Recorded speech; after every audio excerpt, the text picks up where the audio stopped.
I'd like to focus on the Bitcoin gold thing though, because I think this is a really, really interesting point here.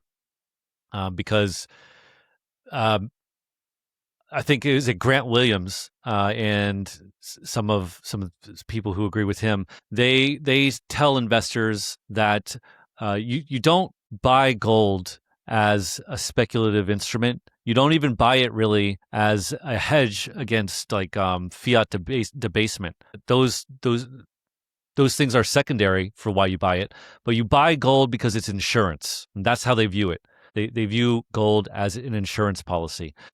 Uh, this is showing you that I think for example, if you're in the Middle East and let's say you have the means to relocate, right? You're very wealthy, but then you're physically stuck in this area and you want to extricate yourself. Well, you can't take your gold with you, or not really. It's very, very hard. So you need to sell it. You need to sell it, and then you need to leave. You can't do that.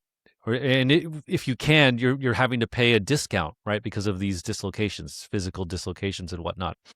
This is not an issue with Bitcoin. This is not an issue. And so in this sense, kind of I would say the root of this digital gold narrative, right? As like an insurance policy to be able to pick up your value and move it with you easily, I think shows something that gold can never be ever. And I think that's quite powerful. And so, yeah, I mean, I don't know if you're like a Grant Williams or Brent Johnson and you see stuff like this and you buy gold because you want to have an insurance policy. You live in the United States or you live in a territory where the rule of law is sound and the risk of this kind of thing is low.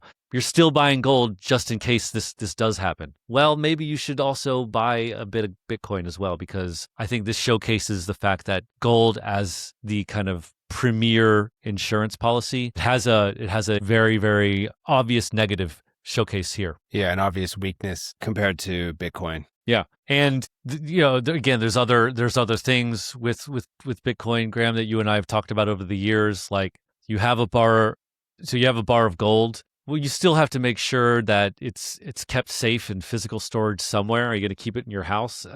I don't know.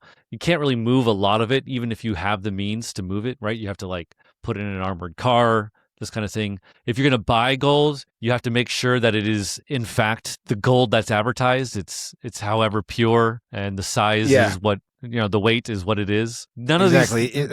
The moment you take physical custody of actual real gold, you not only need to confirm that it is gold at that one end, but then you have the problem of having to do that again when you try to sell it, because now it's not in a vault managed by, some trusted institution. It's buried in your backyard. So who knows what you've done with that since you purchased it. So to sell it, you're going to have to run into that same problem, right? Yeah. And also, so like, I think, Alex, you mentioned like, okay, so gold, incredibly liquid instrument, but it in times of stress, it is not. And this is showing you that it's not, because it's gold is constrained by the physical nature of the thing. The local liquidity is actually quite constrained. And so you see things where gold is selling at a discount compared to the kind of global price of gold. This kind of thing doesn't really exist for Bitcoin, right?